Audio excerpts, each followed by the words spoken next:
Bonjour et bienvenue à ce mercredi 28 juin. Une petite analyse qu'on va faire surtout sur le court terme et moyen terme, étant donné que le long terme, la semaine, le mois, les 5 jours, il n'y a pas de vrai changement. Donc là, merci beaucoup de me suivre et d'être là pour écouter mes commentaires. J'aurais beaucoup aimé que vous me donniez les vôtres. Euh, donc, 12 heures.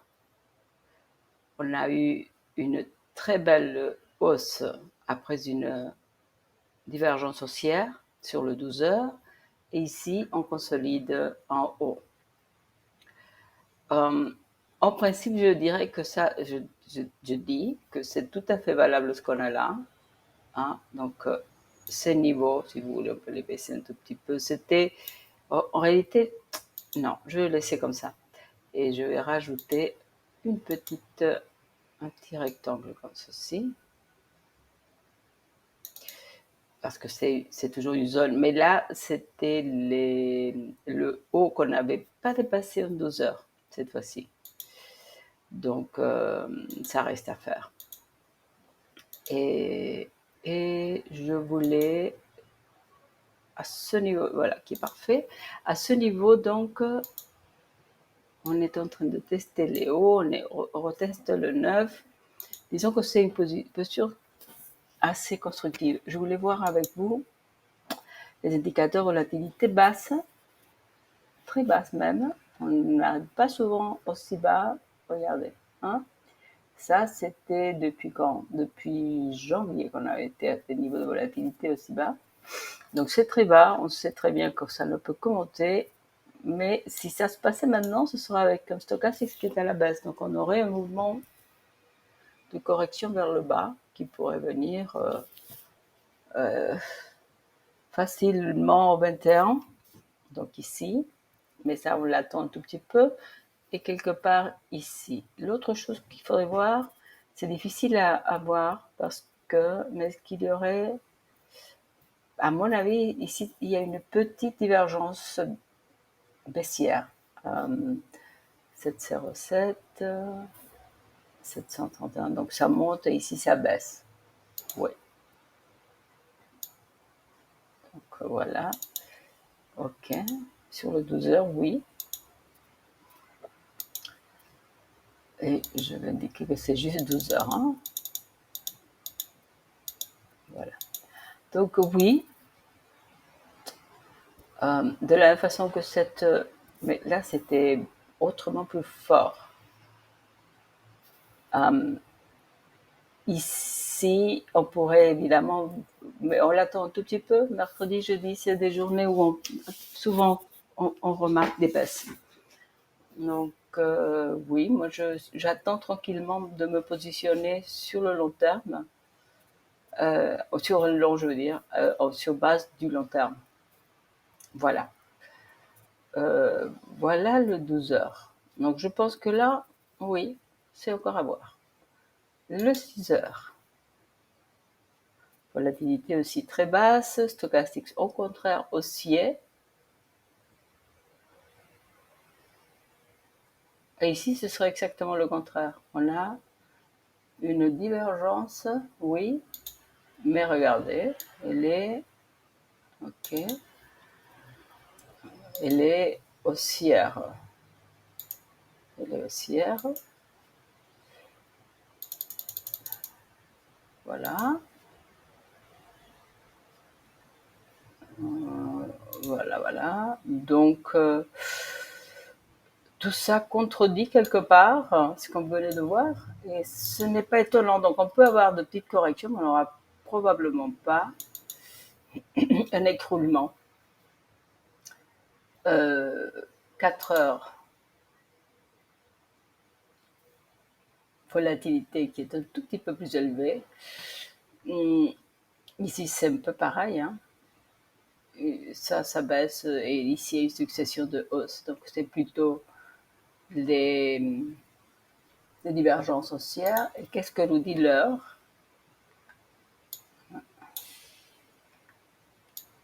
Ouais, je vais quand même essayer de voir un peu plus. Qu'est-ce qu'on voit ici? Je vais revenir sur l'or parce que là, c'est plus facile de voir des niveaux. Mais je voulais regarder la volatilité qui monte et on est assez bas à niveau du stochastique. Évidemment, il pourrait rester, mais il n'est pas impossible qu'au cours de la journée, on redescende encore un peu, ensuite on remonte. Parce que naturellement, si ça ne descend pas très fortement, ce qui va se passer, c'est que le niveau à partir duquel le stochastique va se retourner vers le haut va être plus bas. Donc, probablement, on puisse voir ça. On pourra voir ça, pardon. Ici, ça baisse, bien sûr. Ici, il y avait une petite divergence haussière, oui, entre ce point et ce point, n'est-ce pas? Je vais vérifier parce que je ne suis pas sûre. Il vaut mieux que je lise.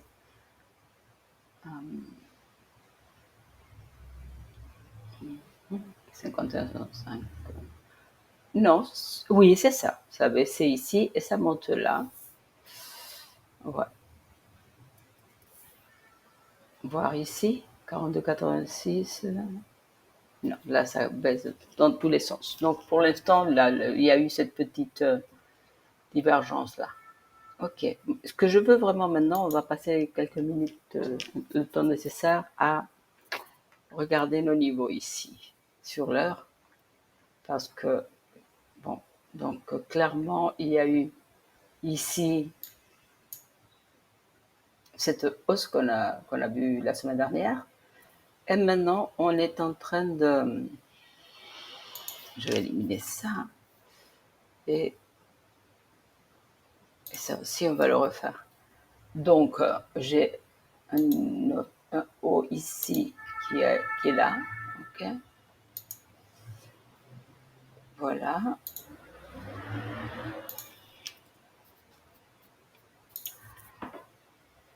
Et depuis ce moment, donc, le plus bas a eu lieu là. Donc ici, on est en train de faire un range, n'est-ce pas? Donc, je pense que ce qui aurait vraiment du sens, c'est ça. Voilà. Voilà mon support de cette fourchette. Oui.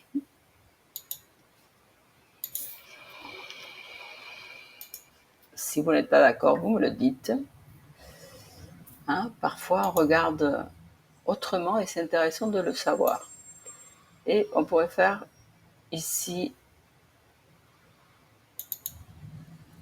pareil. Voilà. Comme vous le savez, ici, ce qui est intéressant, et on y est sûrement, c'est ceci.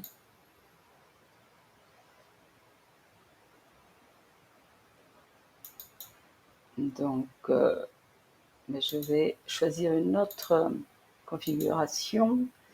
C'est ça. Voilà, exactement. C'est celle-ci. Donc là, le milieu, là, et on y est. Donc on est en train de jouer au milieu. Si je regarde ceci sans tenir absolument pas compte de ce que nous avons regardé sur le long terme, où on est plutôt haussier. Donc rien que si je vais travailler, si je vais faire du trading sur une heure,